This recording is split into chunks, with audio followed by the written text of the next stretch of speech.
Hey guys, today I'm gonna show you how to use Viber on desktop. So let's get started.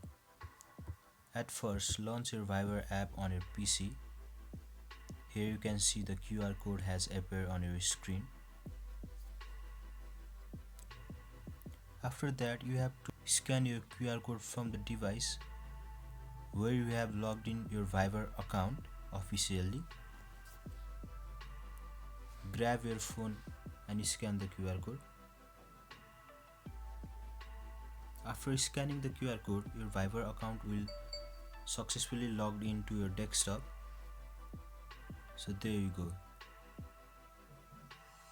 You are successfully logged into your Viber account on your PC or on your desktop.